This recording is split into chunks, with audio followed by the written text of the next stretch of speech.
घडत आहे आणि गेल्या 2-3 व्याख्यानापासून आपण त्याच्यापासून बोध घेत आहोत. तर या प्राध्यापक पदवी अंतर्गत आजच्या कार्यक्रमाचे अध्यक्ष महाविद्यालयाचे उपाध्याय आदरणीय डॉक्टर राजेंद्र देशमुख सर, त्याचबरोबर या कार्यक्रमासाठी उपस्थित विभाग प्रमुख प्राध्यापक सर, त्याचबरोबर या प्राध्यापक पदवीच्या समन्वयक डॉक्टर राणी शिंदे मॅडम आणि आपण सर्व प्राध्यापक माझे सहकारी बंधू आणि भगिनी.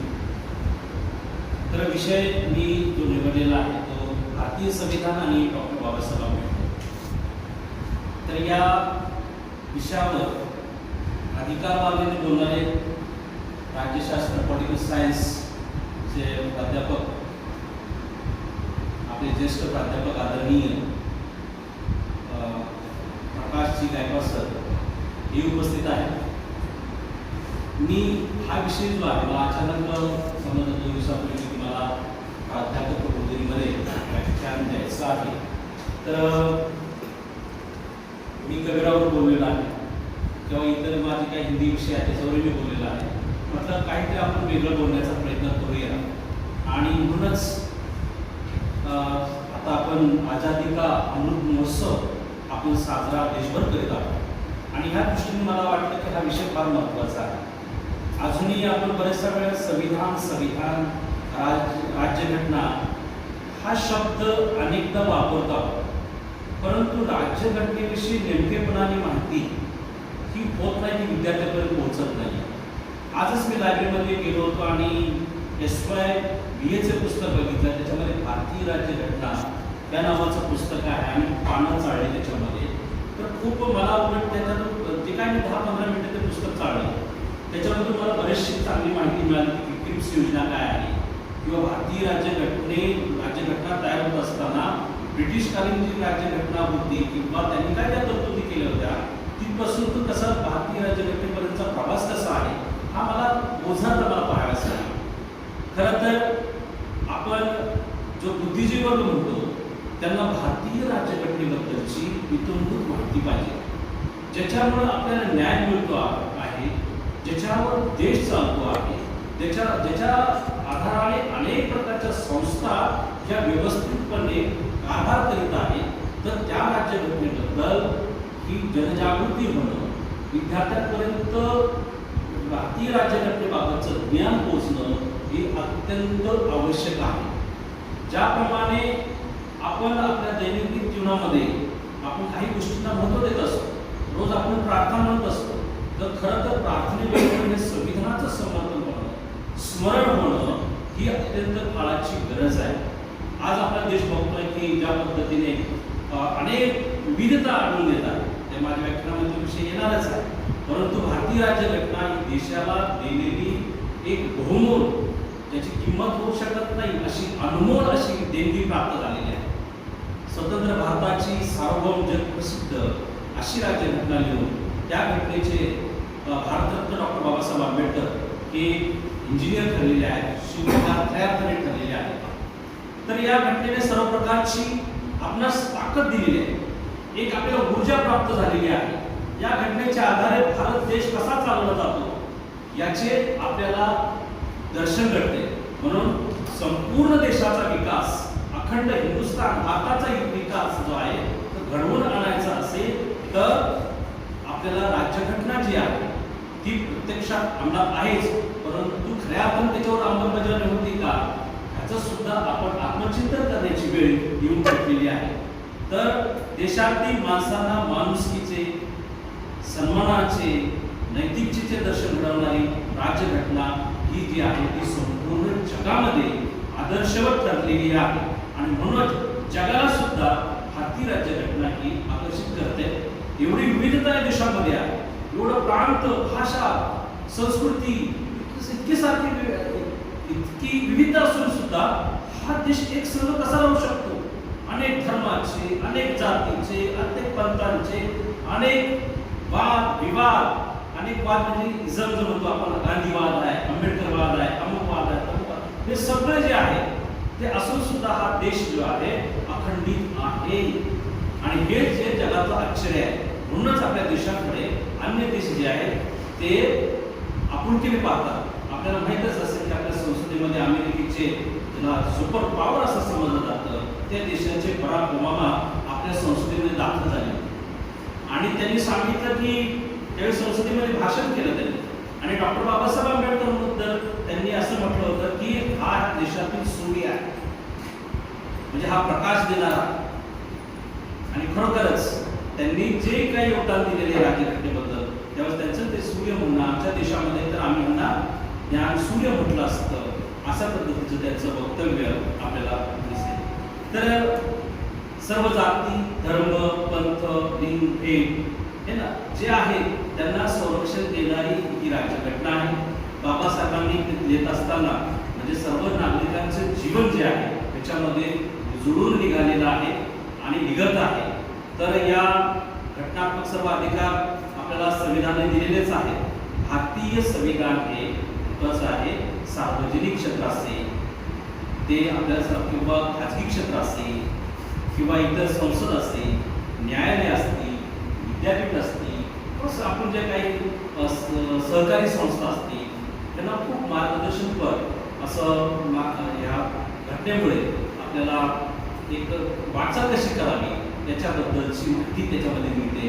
आणि त्यामुळेच आपल्या इथल्या ज्या काही संस्था असतील मी ज्या आपल्या संस्थांचा उल्लेख केला खाजगी असतील सार्वजनिक असतील किंवा बँका असतील या सर्व जे आहेत तर त्याच्यामध्ये संदेशवहन कसं करावं, कारभार कसा करावा, तिथे व्यवस्थितपणे लोकांना न्याय मिळेल, कारभार होत असताना कुठल्याही प्रकारची अनैतिकता येणार नाही अशा पद्धतीने जर आपण या घटनेच्या आधारे त्या प्रकारची स्थापना तिथं केली किंवा त्या प्रकारचं तुमचं मंडळ जे असेल त्याच्यामध्ये त्या प्रकारची संविधानाचा आधार घेतला तर कारभार हा सुरळीतपणे चालतो. तरी हे जे आहे भारतीय राज्यघटना अशी आहे त्यातील कलम इतके आहेत. आता कलमांचा आपल्याला तो करता येणार नाही पण मी या राज्यघटनेबद्दल एक म्हणू शकतो की कुठलेही कलम बघा ते आपल्या इथल्या जनतेच्या भारतीयांच्या साठी कल्याणकारीच आहे. मग मी असं म्हणेन की राज्यघटनाचं तुम्ही कुठूनही कलम वाचा कुठूनही सुरुवात करा वो ऐसी मीठी रोटी है जहां से भी खा जाए वो मीठी ही लगती है. म्हणजे तुम्ही घटनेचं शेवटचं जरी कलम वाचलं तरी ते देशासाठी सर्व कल्याणासाठीच आहे. यानी ऐसी मीठी रोटी है जो कहां से भी खा ले वो मीठी ही लगती है. सिर्फ मीठी ही नहीं है तो वो हमारे देश को ऊर्जा प्रदान करती है म्हणजे ते आपल्याला शक्ती प्रदान करते आहे. अशी या देशाची राज्यघटना आहे. तर या राज्यघटनेमध्ये खरं तर असे तत्व आहे की मी याच्या पुढे जाऊन असं म्हणे की गागर में सागर भरने की क्षमता आहे. म्हणजे गागर म्हणजे घागर सागर भरण्यासारखं इतकं सर्व काही त्याच्यामध्ये आहे. तर मी असं म्हणेन सत्सय्या के दोहरे जैसे नाविक के तीर देखने लगे छोटे घाव करे अति गंभीर सकल बधे शरीर. म्हणजे ते वाटतात आपल्याला कलम एवढे छोटे आहेत परंतु ते कलम ही खूप प्रभावशाली आहे हे आपल्याला ना अभ्यासताना जाणवेल. म्हणूनच मी या गोष्टीचा उल्लेख केला की सत्सय्या के दोहरे ते नाविक किती म्हणजे तीर छोटे आहे परंतु ती शिकारी लागतात त्या सगळे शरीर ते वेधून टाकत असतं. त्याच पद्धतीने हे कलम आपल्याला दिसतात. तर डॉक्टर बाबासाहेब आंबेडकरांबरोबर आपल्याला माहिती आहे घटना समितीचे अध्यक्ष डॉक्टर राजेंद्र प्रसाद होते. मसुदा ड्राफ्टिंग कमिटी जी होती त्याचे अध्यक्ष जे आहेत डॉक्टर बाबासाहेब आंबेडकर होते. म्हणून सर्वात महत्त्वाचे त्याच्याबरोबर अनेक लोक होते 7 लोक होते जे मुख्य जे होते. तर त्याच्या आपल्याला माहितीच आहे त्याच्यावर मी जास्त काय चर्चा करणार नाही. कोणी आजारी पडलं कोण फॉरेनला गेलं किंवा पुण्यकाला देशामध्ये गेले काहींचा मृत्यू झाला. परंतु डॉक्टर बाबासाहेब आंबेडकर असे एक होते की त्यांनी संपूर्ण योगदान जे आहे ते या राज्यघटनेमध्ये राज्यघटनेसाठी खर्च केलेले आहे. तर त्यांनी रात्रदिवस काम करून ही जी घटना आहे आजारी असताना सुद्धा त्यांना डायबिटीसचा आजार झाला तर स्वातंत्र्य अहोरात्र जागून त्यांनी ती घटना लिहिली आणि त्यामुळेच त्यांना डायबिटीस इतर आजार जे झाले तरीही त्यांनी माघार घेतली नाही आणि मेहनत करून सतत 2 वर्ष 11 महिने 17 दिवस काही 18 दिवस म्हणतात काही 18 दिवस उल्लेख होतो तर 17 दिवस सातत्याने त्यांनी येऊन समतोल विचारांची लोक सगळ्यांच्या कल्याणासाठी असा कुठलाही घटक नाहीये किंवा कोणत्या एकट्यासाठी किंवा एकट्या समुदायासाठी नाही अखिल भारतीय लोकांसाठी त्यांनी ही घटना देशाला अर्पण केलेली आहे. तर भारतीय संविधानाची उद्देशिका माझ्या दृष्टीने खूप महत्त्वाची वाटते. तर भारतीय संविधानाची उद्देशिका काय म्हणजे काय? It is a soul of constitution. हे भारताचे जे राज्यघटना जे आहे त्याच्यामध्ये त्याचं आत्मा आणि महत्वाचा घटक जे सार आहे तर ती उद्देशिका आहे. आणि ही उद्देशिका आपण समजून घेणं खूप महत्त्वाचे आहे. तर मी आपल्या सगळ्यांना माहीतच आहे, पण संविधानाचे मर्म जर आपल्याला जाणून घ्यायचे असेल तर ती उद्देशिका म्हणजेच प्रियांबल इंग्लिशमध्ये त्याला म्हणतात, काही प्रास्ताविका असं म्हटलं जातं, तर ती आपल्याला माहिती असणं खूप गरजेचं आहे. तर त्याच्यामध्ये असं म्हटलेलं आहे, आम्ही भारताचे लोक. बघा, इथून सुरुवात आहे, आम्ही भारताचे लोक. कोणी असं नाही म्हटलं, कुठला पंथ जात धर्माचा उल्लेख केलेला नाहीये, किंवा आम्ही हिंदू लोक, आम्ही मुस्लिम लोक असं, किंवा आम्ही धर्मीय लोक असं काही न म्हणता आम्ही भारताचे लोक, भारताचे एक सार्वभौम समाजवादी धर्मनिरपेक्ष लोकशाही गणराज्य घडवण्याचा व त्याच्या सर्व नागरिकांस सामाजिक, आर्थिक व राजनैतिक न्याय, विचार अभिव्यक्ती, विश्वास, श्रद्धा उपासना यांचे स्वातंत्र्य, दर्जाची व संधीची समानता निश्चितपणे प्राप्त करून देण्याचा आणि त्या सर्वांमध्ये व्यक्तीची प्रतिष्ठा, राष्ट्राची एकता आणि एकात्मता यांचे आश्वासन देणारी बंधुता प्रवर्धित करण्याचा गांभीर्यपूर्वक निर्धार करून आमच्या संविधान सभेत आज दिनांक 26 नोव्हेंबर 1949 रोजी याद्वारे हे संविधान अंगीकृत आणि अधिनियमित करून स्वतःप्रत अर्पण करीत आहोत. हा सुद्धा स्वतःप्रत हा शब्द खूप महत्वाचा आहे. तर या शब्दामध्ये सार्वभौम हा शब्द आपल्याला माहितीच आहे. सार्वभौम हा शब्द कुठून आलेला आहे? सार्वभौम म्हणजे काय? आपण हा बऱ्याच वेळा गोष्ट आपण सार्वभौम आहोत. सार्वभौम म्हणजे काय? तर या देशातील जी काही लोकशाही आहे, ही सत्ता जी आहे ती आमची आहे, लोकांची आहे. याच्यावर कुठल्याही विदेशाचं वर्चस्व नाहीये, विदेशी सत्ता नाहीये, किंवा अंतर्गत जी गट आहे त्यांचा भी प्रभाव असणार नाहीये. इथं संपूर्ण जी सत्ता असणार आहे ती लोकांची असणार आहे. म्हणून सार्वभौम जो शब्द आहे तो आपण समजून घेतला पाहिजे. तर त्याच्यामध्ये दुसरा एक शब्द असा आलेला आहे, समाजवाद. खरं तर आपण समाजवादाकडे, समाजवादी अर्थव्यवस्था, समाजवादी राजनीती याच्याकडे आपण वाटचाल करायला पाहिजे होते. पण दुर्दैवाने असं म्हणावं असं वाटतं की इथं समाजवादी व्यवस्था, जी आर्थिक व्यवस्था यायला पाहिजे होती ती आलेली नाही. परंतु आपली राज्यघटना, आपली जी लोकशाही आहे ती साम्यवादी, समाजवादी हे या दृष्टीने खूप महत्वाचे आहे आणि त्या दृष्टीने प्रयत्न करणं खूप गरजेचं आहे. म्हणजे समाजवाद म्हणजे काय? संपत्तीचे जे उत्पादन आहे, समाजाच्या मालकीचे ठेवून संपत्ती जी आहे देशातली ती कोणाच्या मालकीची असली पाहिजे? इथल्या समाजाच्या मालकीची असणे. व समाज हा कसा असला पाहिजे? तर तो मानववादी आणि इथल्या संपत्तीचे व्यवस्थितपणे वितरण झालं पाहिजे. परंतु तसं न झाल्यामुळे इथं अधिकाधिक भांडवलशाही, कॅपिटलिझम जो म्हणतो आपण, तो कॅपिटलिझम जो आहे तो अत्यंत प्रभावी आता आजकाल तो बनत आहे. आणि यामध्ये काय झालं की साम्यवादी बाबासाहेब आंबेडकरांचं जे विचार होते, त्यांनी जे स्वप्न बघितलं होतं ते कुठं आपल्याला पूर्ण होताना नाही, तर तरी त्याला ठेच पोहोचलेली आपल्याला दिसते. त्यामुळे साम्यवादाकडे ज्या प्रकारे आर्थिक व्यवस्था जायला पाहिजे त्या दिशेने ती चालू नाहीये असं मला वाटतं. तर मानवी जीवन सुखी समृद्ध म्हणजे सर्वांचंच, कुठलाही घटक वंचित राहता कामा नाही अशा प्रकारची लोकशाही इथं त्यांना अभिप्रेत होती.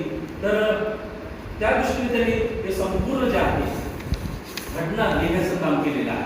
म्हणजे इथला शेवटचा तळागाळातला जो व्यक्ती आहे तो सुद्धा सुखी राहायला पाहिजे. आणि ज्यांना अधिकार प्राप्त झालेले नाही, जे आपण वंचित आहे त्यांना वर आणलं पाहिजे, हा त्यांचा फार मोठा उदात्त असा हेतू होता. तर या अशा प्रकारची त्यांनी याच्यामध्ये संविधानाची उद्देशिका आहे, त्याच्यामध्ये देशाची बंधुता प्रवर्धित झाली पाहिजे. प्रवर्धित झाली पाहिजे म्हणजे काय? बरोबर आपण जे आता एकमेकांना राहतो आहोत, इथे जाती धर्म आहे, इतके विचार आहेत, तरीही आपण एक संघ आहोत. तर ती बंधुता प्रवर्धित झाली पाहिजे. बंधुता प्रवर्धित झाली म्हणजे उद्युक्त झाली पाहिजे, ते लोकांच्या मध्ये रुजली पाहिजे. म्हणजे प्रत्येक शब्द जो त्याच्यातला आहे तो खूप महत्वाचा आहे. आणि ही मी जी संपूर्ण उद्देशिका या ठिकाणी तुमच्या समोर प्रस्तुत केलेली आहे ती एकच वाक्य आहे, तिचं वन सेंटेन्स आहे. हे संपूर्ण काय त्याच्यामध्ये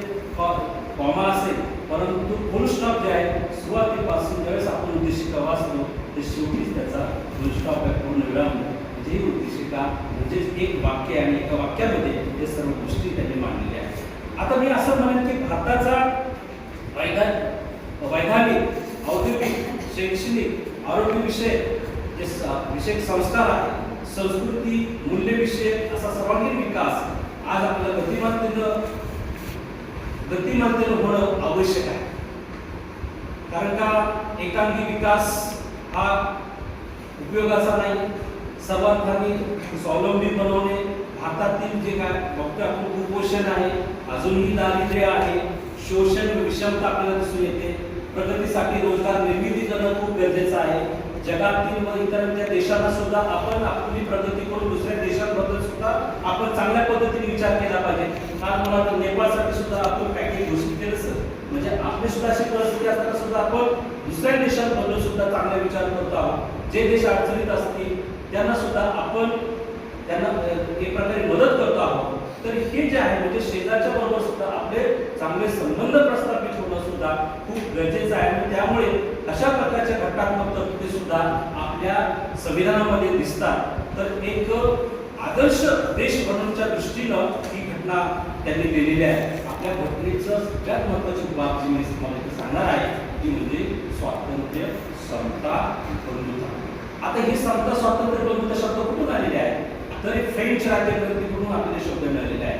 ज्यावेळेस असे काही पर्टियर असे अनेक विचारवंत आहेत, तर या विचारवंतांनी काय केलं की तिथं लोकांमध्ये हे विचार रुजवले. त्यांना सांगितलं तिथे लोकांची श्रद्धा काय होती की राजाचा आदेश, राजाचं वाक्य म्हणजे देवाचं वाक्य आहे आणि तोच आदेश हा अंतिम मानला पाहिजे, नाहीतर त्याचा आदेश मोडणं म्हणजे पाप, अशी लोकांची भावना होती. परंतु त्या विचारवंतांनी तिथे ही क्रांती घडवून आणली.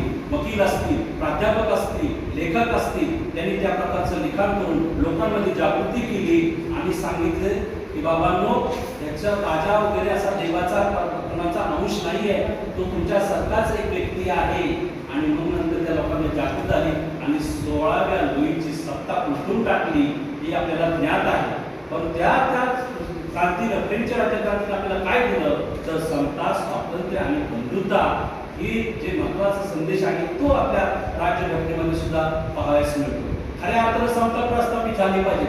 आपण जर भारताचा विचार केला, भारतीय परंपराने ती जर बघितल्या तर आपल्याला इथे असं दिसेल की इथे चातुर्वर्ण्य व्यवस्था होती आणि ह्या चातुर्वर्ण्य व्यवस्थेमध्ये समता कुठं दिसूनच येत नव्हती. त्या काळची प्राप्त परिस्थिती असेल, परंतु तशी मानसिकता आजही आपल्यामध्ये लोकांमध्ये काय दिसून येते आणि कधी कधी त्या प्रवृत्ती सुद्धा आता डोक्यावर काढतात. मी जर सांगायचं म्हटलं तर रामायणामध्ये सुद्धा शंभूकाला ज्ञान प्राप्त करण्याचा अधिकार नव्हता. ज्यावेळेस त्यांनी ज्ञान प्राप्त केलं, तो शंभू जो आहे तो विद्या देतोय लोकांना, ज्ञानार्जन लोक करतायत त्यांच्या समोर आणि स्वतः राम त्या ठिकाणी उपस्थित राहिले. एका ब्राह्मणाने तक्रार केली की रामा, तुझ्या राज्यामध्ये काय चाललेलं आहे? माझ्या मुलाचा मृत्यू झालेला आहे. एक शूद्र जो आहे तो ज्ञान प्राप्त करतो आहे आणि प्रवचन करतो आहे आणि त्याच्यामुळेच काय झालं, पाप वाढल्यामुळे माझ्या मुलाचा मृत्यू झालेला आहे. खरं तर मग त्यावेळेस रामाने शोध घेतला, तिथे गेले, पण त्यांना माहित नव्हता हा शंभू काय. राम सुद्धा प्रभावित झाला त्यांचं व्याख्यान आहे. पण त्यांनी ज्यावेळेस आपली ओळख सांगितली की शंभू काय, त्यावेळेस रामाने त्याची हत्या केली. कारण तू शूद्र आहेस आणि तू ज्ञान प्राप्त करतोय, त्याचं प्रवचन करतोय म्हणून त्याची हत्या झाली. आपल्याला एकलव्यासारखं उदाहरण माहित असते. एकलव्य सुद्धा एक चांगला धनुर्धर होता, परंतु त्याला सुद्धा त्या शिक्षेपासून ज्ञान ग्रहण करण्यापासून वंचित ठेवलं गेलं. हे जे आहे आपण शिवाजी महाराज पण देतोय. शिवाजी महाराज सुद्धा राज्याभिषेक नाकारला, कारण त्यांना वाटतं तुम्ही शूद्र आहात, तुमचा राज्याभिषेक करता येत नाहीये. राजाची शाहूचं वेगवेगळं प्रकरण आपल्याला माहित आहे. म्हणजे राजा सुद्धा इथं नाडावला जात होता, इथं समता खऱ्या अर्थाने नांदत नव्हती. परंतु हे सगळं काय झालं, राज्यघटनेने आपल्या सगळ्यांना ते समता हे तत्व इथं रुजवण्यासाठी राज्यघटना खूप महत्वाची आहे. आणि यांनी सर्व म्हणजे शाहू महाराजांना सुद्धा ती अवस्था बघितली आणि म्हणून शाहू महाराजांनी शिक्षणाची सर्व कवानी बहुजनांसाठी केली आहे. त्यांनी शिक्षण घ्यावं म्हणून त्यांनी उपस्थित मागतात, तो विषय वेगळा आहे.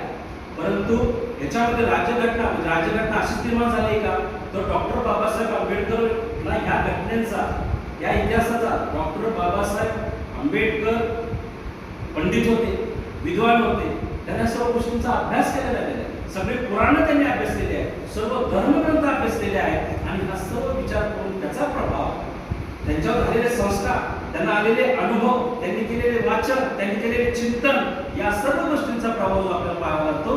तो संविधानावर झालेला दिसून येतो आणि त्याच्यातून हे संविधान त्यांच्या चिंतनातून, वैचारिक चळवळीतून जे अनुभवलं, जे पाहिलं, प्रत्यक्ष जे घेतलं, तर त्याच्यातून हे सगळं निर्माण झालेलं आहे. आणि म्हणून डॉक्टर बाबासाहेब आंबेडकर ज्ञानाला महत्त्व देत आहे आणि ते म्हणतात की जो शिक्षण घेईल, जो ज्ञान प्राप्त करील, तो गुरुकुल्याशिवाय राहणार नाही. आणि म्हणूनच आपल्या राज्यघटनेमध्ये प्राथमिक शिक्षण हे सक्तीचं करण्यात आले.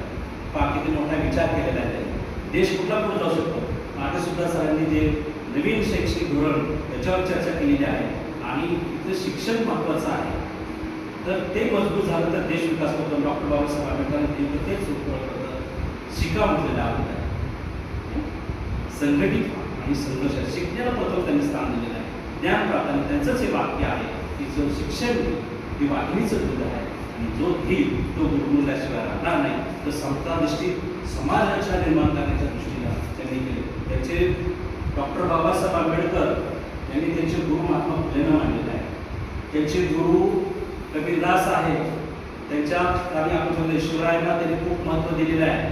त्यांची जे मंत्रिमंडळ शिवरायांचं आदर्श आहे, त्यावेळची समाजाच्या शिवरायांच्या काळात स्वराज्य स्थापन केलं होतं, सगळ्यांसाठी होतं.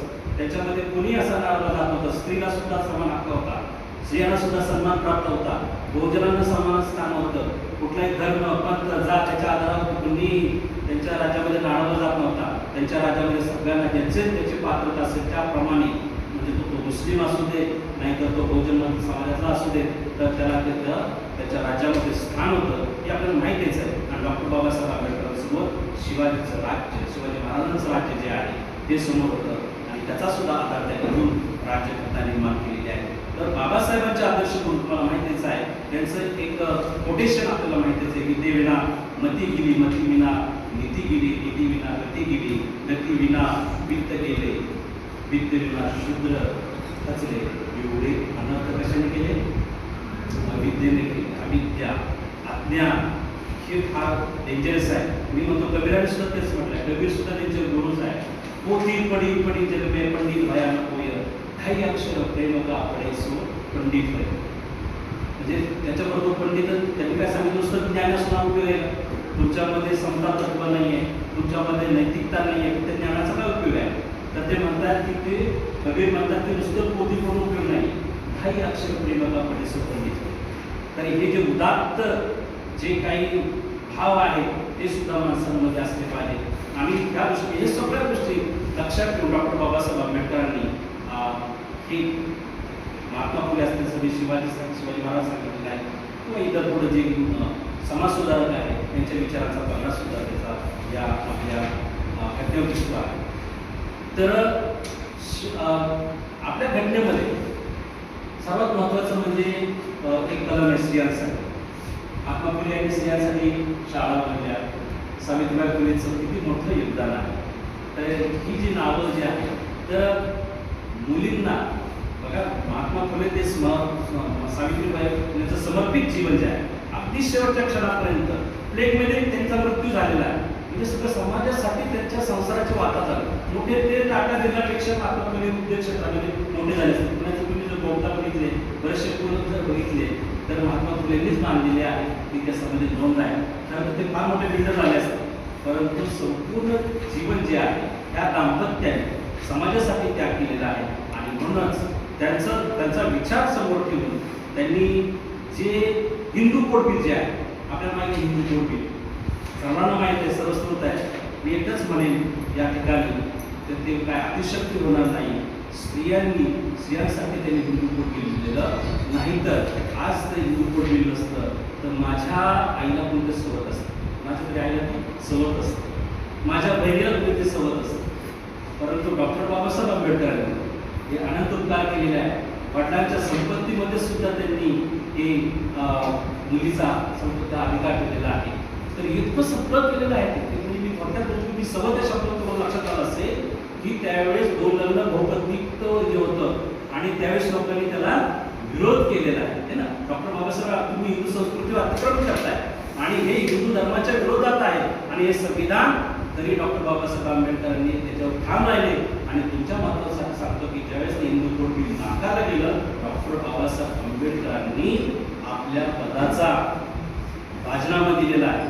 मी असे म्हणे की जर इथल्या स्त्रियांनी, तमाम स्त्रियांनी आपल्या त्वचेची चप्पल बनवून त्यांच्या पायात जरी दिली तरी उपकार भेटणार नाही.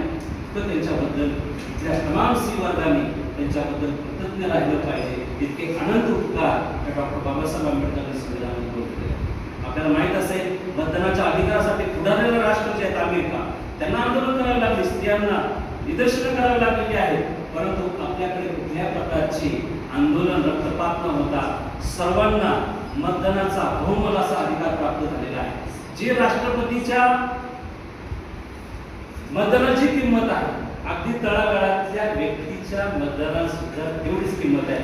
म्हणजे ह्या घटनेने सर्वांनाच एका रेषेत, एका समपातळीवर आणून ठेवलेलं आहे. इतकं मोठं योगदान असं हे राज्यघटनेने दिलेलं आहे. खरं तर आपली राज्यघटनेबद्दल अनेक बाबी आहेत. डॉक्टर बाबासाहेब आंबेडकरांचं नाव एक सक्सेस स्टोरी म्हणून आणि अवचट पुस्तक आहे. आणि माझ्या वाचनात आलं तर त्याच्यामध्ये डॉक्टर बाबासाहेब आंबेडकरांनी म्हणजे 20 मार्च 1927 म्हणजे डॉक्टर बाबासाहेब आंबेडकर समता स्थापन करतात.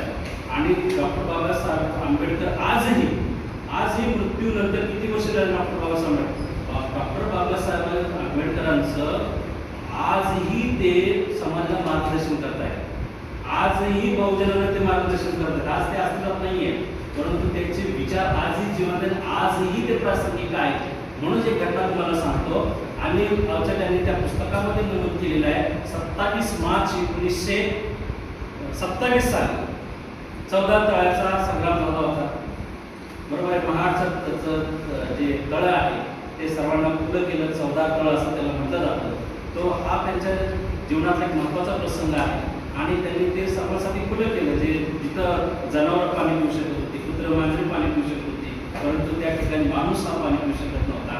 आणि त्या ठिकाणी तो त्यांनी आपला अधिकार आणि सन्मानाचं जीवन आपल्या समाजाचा भोजन लोकांना मिळावं यासाठी त्यांनी ते केलं होतं. तर ते 20 मार्च ही नावाची बॉटल जी आहे पाणी औषधांना तिथे एका ठिकाणी दिसली. त्यांनी विचारलं, की त्यांनी शोध घेतला तर तिथल्या 5 युवकांनी काय केलं, बिस्लरीची बॉटल काढली आहे. आणि ती बॉटल त्यांच्या जो 14 तळ्याचा संग्राम झाला त्याच्या प्रत्यर्थ डॉक्टर बाबासाहेब आंबेडकरांची आठवण म्हणून, त्यांचा तो लढा म्हणून त्यांनी ती बॉटल काढली. ती पाण्याची बाटली काढलेली पुण्यामध्ये आहे ते. आणि ते सगळ्यांना पाणी पुरवत आहे, विकत देत आहे, काय हरकत नाही. परंतु ती 20 मार्च असं त्याच्यावर लिहिलेलं आहे. मग त्यांनी त्याचा शोध घेतला. 20 मार्च का लिहिला, 20 मार्च 1927 त्याचा संदर्भ त्यांनी तो सांगितलेला आहे. आणि त्याच्या बॉटलवर असं लिहिलेलं आहे, रिस्पेक्ट एव्हरी ड्रॉप. म्हणजे तुम्ही प्रत्येक जीवन, पाणी म्हणजे आपण जीवन समजतो आहे, त्याचा पाण्यावर अधिकार असला पाहिजे, तर ते मिळालं पाहिजे. आणि त्याच्यावर त्या बॉटलवर एक महत्त्वपूर्ण असं वाटलेलं आहे, रिस्पेक्ट एव्हरी ड्रॉप. म्हणजे हे फार महत्त्वाचं आहे. म्हणजेच काय, आजही बाबासाहेब किती प्रभावित करतायत लोकांना प्रभावित करतायत, ते महत्त्वाचं आहे. आणि आपली इथं संपूर्ण क्रांती जी घडलेली आहे, फार मोठी क्रांती, रक्तपात नाही झालेला आहे. म्हणूनच संविधान खूप महत्त्वाचं आहे. कितीतरी संविधान बदल केलेले आहे. अनेक बदल एका छटक्यासारखे सगळं बदललेलं आहे. तुमच्या पूर्वीचं काय असेल ते सगळ्या परंपरा, रूढी परंपरा, आपले धर्मनिरपेक्ष शब्द या ठिकाणी आलेला आहे. सर्व धर्मांना समान असं म्हटलेलं आहे. तो मला वाटतं 42व्या घटना दुरुस्तीने हा धर्मनिरपेक्ष हा शब्द आलेला आहे, असा शब्द त्यांनी टाकले. पण त्याच्यापूर्वी पण हा बेस जो आहे देशाचा, हा देशात धर्मनिरपेक्षच आहे.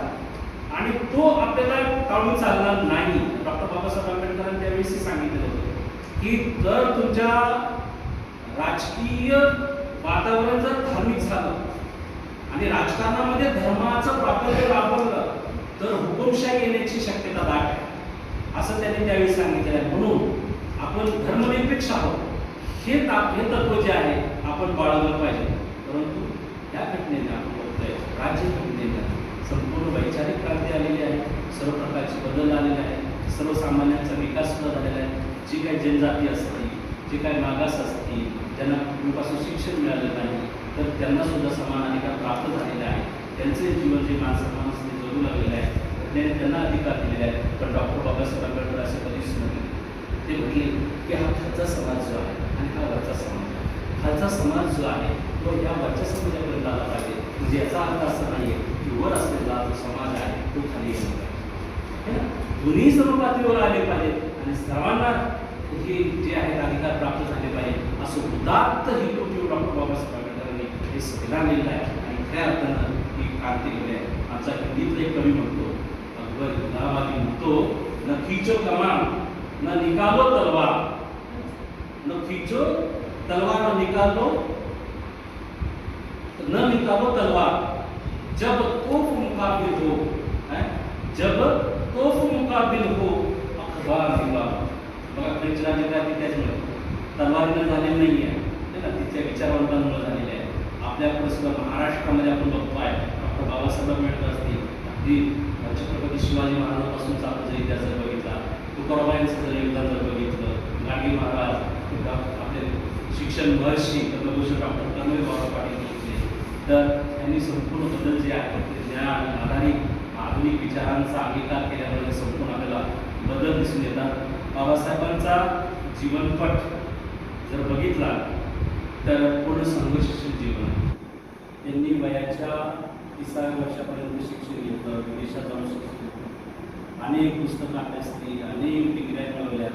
परंतु त्या डिग्र्यांचं भेंडोळ जे आहे ते स्वतःसाठी जर केलं असतं तर त्यांना इंग्रजांच्या दप्तरी फार मोठ्या पदाची नोकरी मिळाली असते.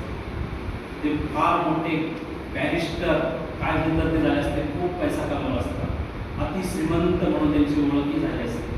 परंतु त्यांनी आपल्या शिक्षणाचा उपयोग जो आहे तो देशासाठी, केवळ आपण संविधानिकच विचार करतो. डॉक्टर बाबासाहेब आंबेडकरांचे जर अनेक जर गोष्टी तुमच्या जर अभ्यासात आल्या तर बघा, प्रॉब्लेम ऑफ पीस ग्रंथ जर बघितला तर त्यांनी इंग्रजांवर सुद्धा भाषा बोललेले आहे. त्यावेळेस त्यांनी जेव्हा प्रबंधावर तुमचा जर असा प्रबंध झाला तर काही खरं नाही तुमचं असं त्यांना म्हटलं जायचं. परंतु ते म्हटले मी जे लिहिलेलं आहे ते माझा अंतिम शब्द आहे, अंतिम लिखाण आहे, मी त्याच्यात तडजोड करणार नाही.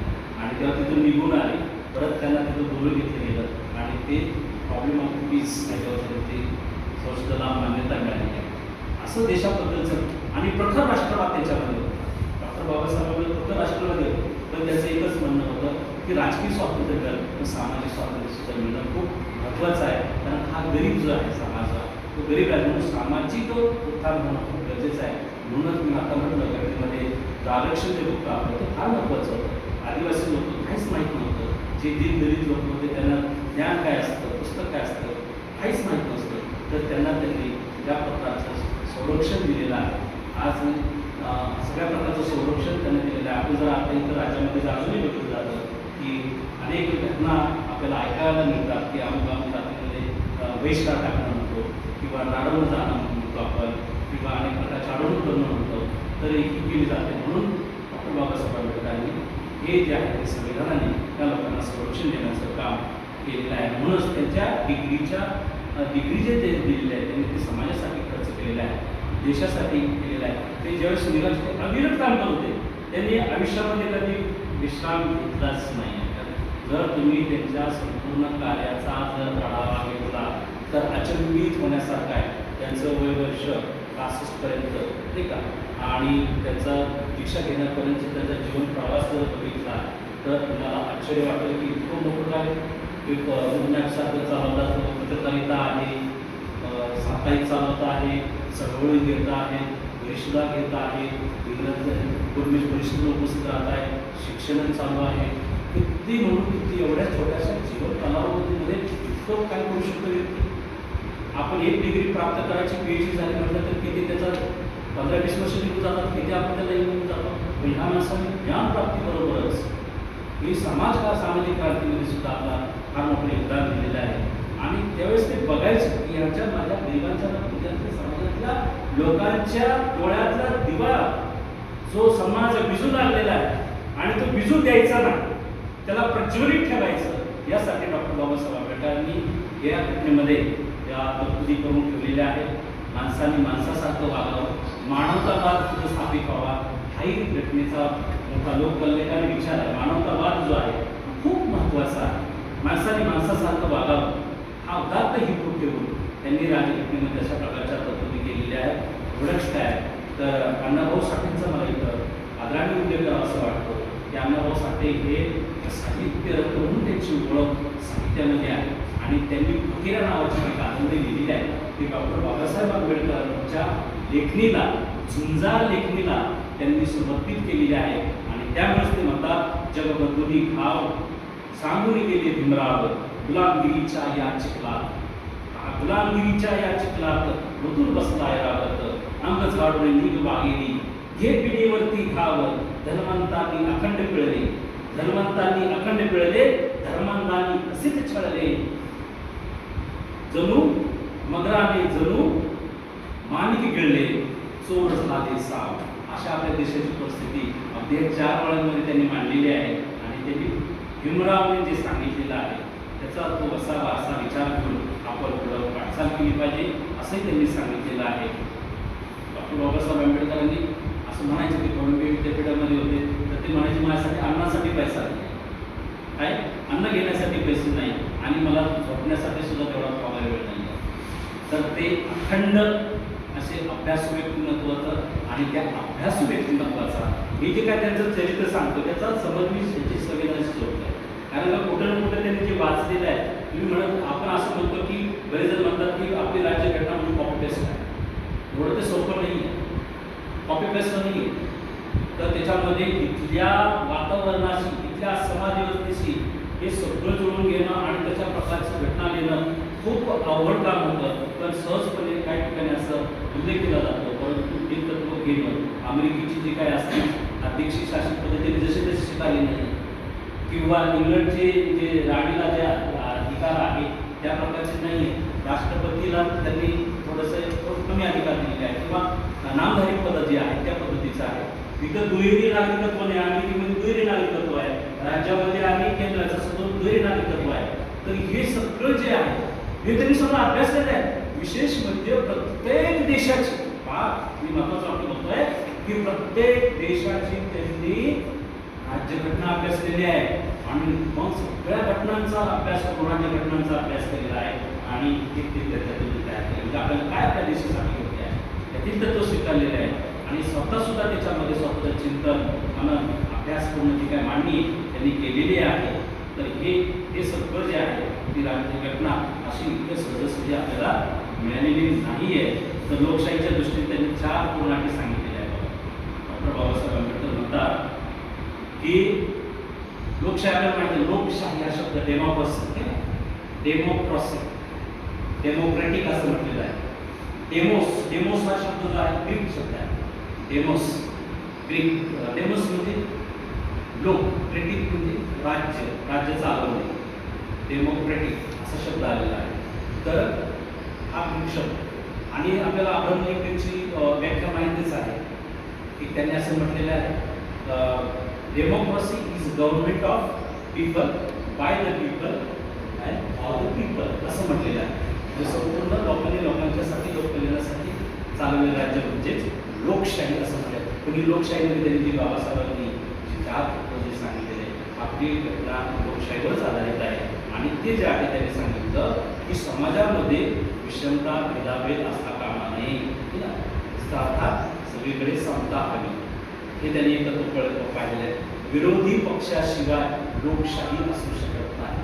आणि आपल्याकडे जर एकपक्षीय राज्यपद्धती जर एकच पक्ष प्रबळ झाला तर इथं हुकुमशाही येण्याचा धोका आहे. म्हणून डॉक्टर बाबासाहेब आंबेडकर म्हणतात, विरोधी पक्षाशिवाय लोकशाही जिवंत राहू शकत नाही. कायदा आणि प्रशासनाच्या समोर सर्व लोक समान असले पाहिजे. म्हणजे कुठलेही जात, मी अमुक आहे, मी राजाचा मुलगा आहे, आम्ही श्रमदानदार आहोत, आमची परंतु तसं चालणार नाही. राजाचा मुलगा जरी असला आणि सर्वसामान्य शेतकऱ्याचा जरी मुलगा असला तर राज्यघटनेपुढे सर्व समान असतील. त्या पद्धतीनेच राज्यघटनेचा आपण रिस्पेक्ट केला पाहिजे असं ते सांगतात. आणि सर्वात महत्त्वाचं संविधानिक नैतिकता खूप महत्त्वाची आहे. तुमची राज्यघटना किती मोठी किती चांगली असली तरी काही पण नाही. स्वतः डॉक्टर बाबासाहेब आंबेडकर म्हटले की जर ती लोकशाही यशस्वी व्हायची असेल, राज्यघटना तुम्हाला प्रभावीपणे अंमलबजावणी करायची असेल, राज्यघटनेचं यश कशात आहे, ती खूप चांगली आहे म्हणून त्याचं ती सफल होईल असं नाही आहे. तर त्याला राबवणारे लोक कसे आहेत हे फार महत्वाचं आहे. जर ते नालायक लोक असतील, जर ते लायक नसतील, तर राज्यघटना किती चांगली असली तरी ती देशासाठी कार्य करू शकत नाही. जर ती राज्यघटना कितीही वाईट असेल आणि तिला राबवणारे जर लोक लायक असतील, तर ते देश आदर्श करू शकते, लोकांचं कल्याण करू शकते. अशा पद्धतीचे त्यांनी लोकशाहीबद्दलच्या त्या राज्यघटनेबद्दलचे स्वतःचे विचार सुद्धा त्यांनी व्यक्त केलेले आहेत. म्हणून नैतिकता खूप महत्त्वाची आहे आणि डॉक्टर बाबासाहेब आंबेडकरांचं जीवन हे संपूर्ण नैतिक बनवलेलं आहे. त्यांना कुठला वेळच नव्हता, परदेशात होते, अनेक वेळा त्यांनी कधी दारू पेली नाही, कधी प्रसंग आले त्यांच्यावर, परंतु कधी त्यांनी मद्याला स्पर्श केला नाही.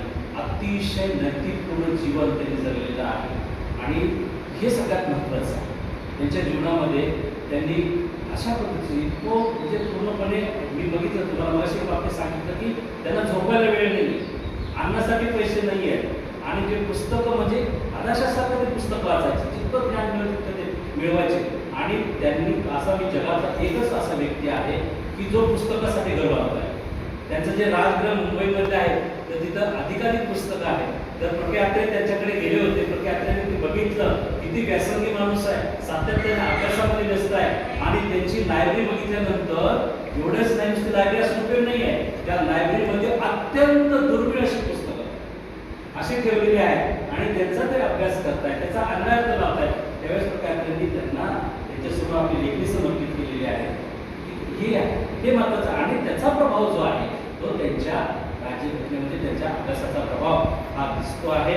तर 9 डिसेंबर 1946 रोजी घटना समितीच्या सदस्यांची बैठक झाली होती. त्यानंतर 2 वर्ष 18 महिने 17 दिवसाच्या परिश्रमानंतर 26 नोव्हेंबर रोजी राज्यघटनेचा मसुदा तयार झाला. 26 नोव्हेंबर 1949 रोजी भारतीय राज्यघटना 26 नोव्हेंबर 1950 साली राज्यघटना स्वीकारण्यात आली आणि 26 जानेवारी 1950ला ती अंमलात आलेली आहे. खऱ्या अर्थाने भारत देश ही संकल्पना अस्तित्वात आलेली आहे. लक्षात घ्या, पूर्वी भारत हा देश नव्हता. भारत देश हा आपण म्हणतोय, पण खऱ्या अर्थाने अखंडित भारत देश जो आहे तो संविधान अंमलात आलेलं झालेला आहे. आपण इतिहासाला माहिती इतिहासामध्ये की प्रत्येक 50-100 गावामध्ये एक देश होता आणि हे परकी, त्यामुळे हे परकी जे मुघल जे आले त्यांना आपल्या देशाला हरवायला काय फार कठीण झालेलं नाहीये. सगळा तुकडा विभागलेला आपला देश होता. असं देश ही संकल्पना ही नव्हतीच. म्हणून तर मुघलांनी छोटे छोटे राज्य परास्त केले, हरवले आणि इथं आपली केंद्रीय शक्ती स्थापन केलेली आहे. आणि नंतर सरंजाम झालेला आहे. सरंजाम आपल्या बघा, काश्मीर वेगळ्या राज्याचा होता, गोवा वेगळा, हैदराबाद वेगळा संस्थानी, ते संस्थानिकांचं होतं, त्यांचं राज्य होतं. परंतु जेव्हा हा भारत देश असतो त्याला ज्यावेळेस आपली राज्यघटना जी आहे ती सर्वांसाठी त्यांनी बघा किती महत्वाचं आहे की सगळ्यांना समता समान न्याय हे केंद्रीय पद्धतीने सगळ्यांना मिळते. राज्याचे अधिकार वेगळे पण जास्तीत जास्त देश जो आहे अखंडितपणे राहायला पाहिजे, त्याचे तुकडे झाले नाही पाहिजे. म्हणून सर्व राज्याची संकल्पना अतिशय प्रभावीपणे मांडलेली आहे. आपण बघतोय रशियाचे काय असतात, युक्रेनचं आपलं युद्ध बघताय, तर तिथं तो देश तुटून पडला. परंतु भारताची राज्यघटना अशी आहे की त्याच्यामध्ये केंद्राला जास्त अधिकार दिल्यामुळं राज्य काय करू शकत नाही, तर राज्य केव्हा कुठून बाहेर पडले असते, पश्चिम बंगाल केव्हा बाहेर पडला असता. परंतु आपली राज्यघटना अशी आहे, नाहीतर रशियासारखे आपले सुद्धा तुकडे व्हायला वेळ लागला नसता. पण ते केंद्राकडे जास्त प्रमाणात अधिकार दिले, अशा प्रकारचं त्यांना राज्याला स्वातंत्र्य दिलेलं आहे, केंद्राकडे तेवढे अधिकार दिलेले आहेत. ह्या बाबी आपण समजून घेतल्या पाहिजे. आणि हे भारताच्या देशामध्ये राज्यघटनेचं किती महत्त्व आहे आणि ती अभ्यासपूर्ण किती मांडणी केलेली आहे हे त्यांनी त्याच्यामध्ये विषय केलेला आहे. राज्यघटनेमध्ये एकूण 25 भाग आहेत. कलम 1 ते 4 जे आहे ते संघराज्य व त्यांचे राज्याचे संबंध आहेत. कलम 5 ते 11 आहेत. नागरिकत्व सगळं काय आपण कलम सांगू शकत नाही, फक्त तुमच्यासाठी सांगतो. कलम 12 ते 35 मूलभूत अधिकार आहे. मूलभूत अधिकार कलम 36 ते 51 राज्याचे मार्गदर्शक तत्त्वे आहेत. कलम 51 हे मूलभूत कर्तव्य आहे आणि एकूण त्याच्यामध्ये 395 कलम आहे.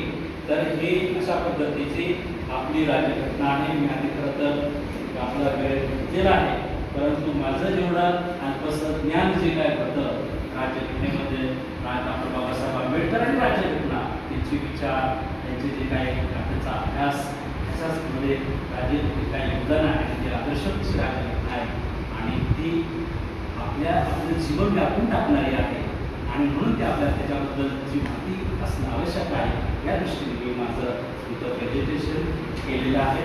मला इथं बोलण्याची संधी दिली त्याबद्दल आपल्या महाविद्यालयाच्या प्राचार्य डॉक्टर प्रतिभाताई गायकवाड मॅडम, त्याचबरोबर आपल्या महाविद्यालयाचे प्राचार्य डॉक्टर राजेंद्र देशमुख सर आणि अतिशय प्रामाणिकपणे प्राध्यापक पदवी चालवणारे आमचे डॉक्टर राजेश शिंदे मॅडम, त्याचबरोबर ज्येष्ठ प्राध्यापक गुलाब सर आणि पॉलिटिकल सायन्सचे आमचे ज्येष्ठ प्राध्यापक आपल्या संस्थेचे जीव सभासद डॉक्टर प्रकाश गायकवाडजी आणि आपण सर्व इथे उपस्थित प्राध्यापक, आपण माझं शांतपणे मला ऐकून घेतलं, सहन केलं त्याबद्दल आपले सगळे धन्यवाद.